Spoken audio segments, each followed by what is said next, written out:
লজ্জাজনক যে একটি বাচ্চার সব থেকে কাছের সার্কেলের কেউ একজন তার প্রথম তাকে অ্যাবিউজটা করেন।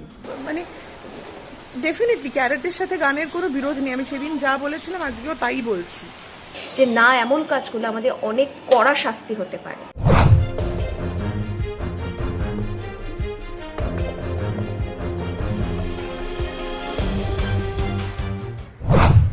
নমস্কার, আমি অর্কজা আচার্য।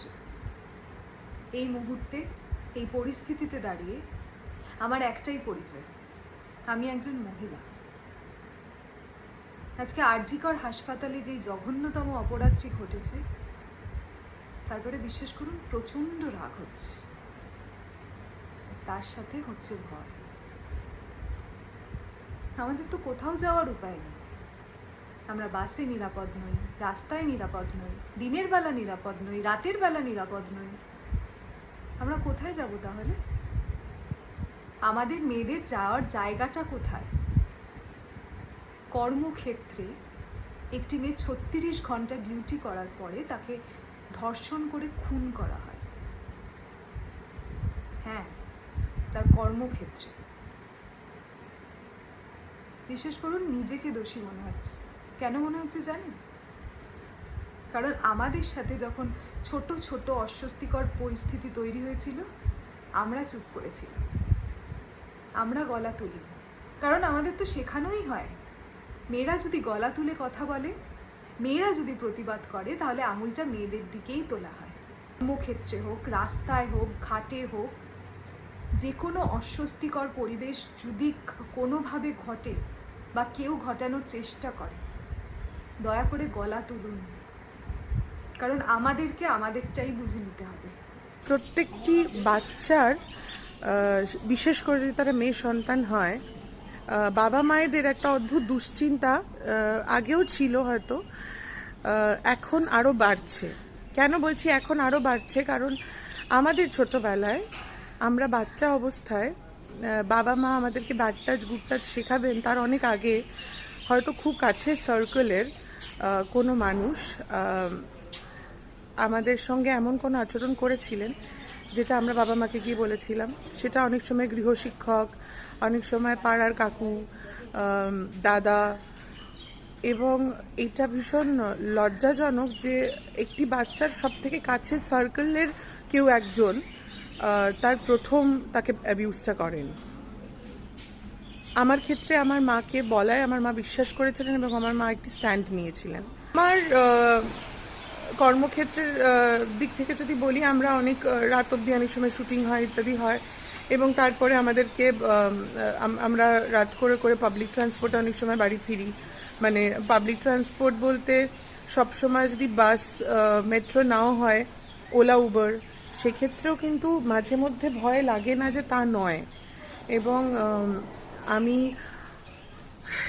নিজস্ব প্রোটেকশনের জন্য আমার ব্যাগে পেপার স্প্রে এবং একটি ছোট ছুরি, আমার মা প্রথম আমাকে এটা বলেছিলেন, সেটা কিন্তু আমার থাকে।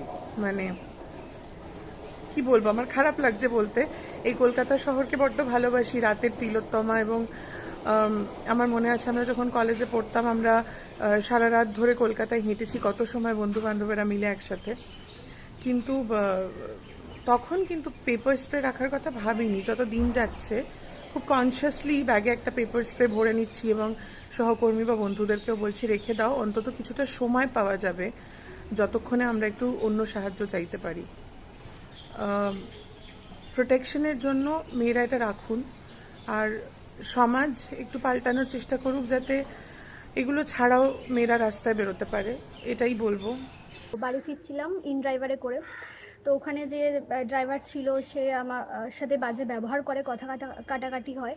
তারপরে যেটা হয়, সে আমাকে রীতিমতো ভয় দেখায় যে দেখবি তুই একা মেয়ে বাড়ি ফিরছিস, কি করি। তারপর সে ফোন করে, প্রায় 8-9টা ছেলের একটা গ্রুপ চলে আসে বাইক করে। তো সেদিনকে হয়তো আমার সাথে কিছু একটা ঘটতে পারতো, তখন আমি কলকাতা পুলিশকে ফোন করি। সেদিনকে আমার হয়তো ভাগ্য খুব ভালো ছিল, আমার সাথে কিছু ঘটেনি। সেই মুহূর্তে পুলিশ চলে এসেছিলেন আর যথাযথ স্টেপ নিয়েছিলেন, মানে যেটা করা উচিত সেটা করেছিলেন।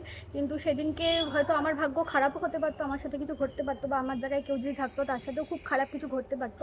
তো এটাই বলার আছে যে এরকম কেন হবে, আমরা মেয়েরা কেন সেফ। নমস্কার, আমি আয়েশা ভট্টাচার্য, আমি একজন পেশার অভিনেত্রী।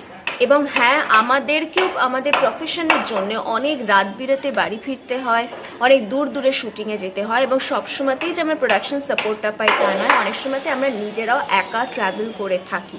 আর সবসময়তেই যে মা বাবা সঙ্গে থাকছে তা না, আমার সঙ্গে যেমন আমার মা থাকেন, কিন্তু নট অল দ্য টাইম, কখনো কখনো আমি একাও যাতায়াত করি অনেক দূর দূর জায়গায়। তো এই যে যখন আমরা একা যাতায়াত করি তখন বাড়ির লোকের মধ্যে একটা অদ্ভুত টেনশন কাজ করে। স্পেশালি আমি তো আমার মাকে দেখেইছি, যদি কোনো কারণে রাত্রিবেলা একটুখানি ফোন করতে মিস হয়ে গেলো, মা একটা অদ্ভুত ভয়ের মধ্যে থাকে। কেন? কারণ দিন দিন এতটাই সবটাই আনসেফ হয়ে উঠছে। তো এটাই আমাদের রিকোয়েস্ট যে শুধু আমাদের প্রফেশন না, আরও অনেক অনেক অনেক প্রফেশনের মেয়েরা আছে যারা রাত বিরেতে যাতায়াত করে, দূর দূরে যাতায়াত করে। সবার তো নিজেদের পার্সোনাল কোনো গাড়ির ব্যবস্থা থাকে না। তাই রিকোয়েস্ট করছি, প্লিজ একটা কোনো শাসন বা কড়া কিছু একটা আইন তৈরি হোক, যাতে এরকম কোনো ভিন্ন পদক্ষেপ নেওয়ার আগে তারা 100 বারের ওপর হলেও ভাবে যে না, এমন কাজ করলে আমাদের অনেক কড়া শাস্তি হতে পারে।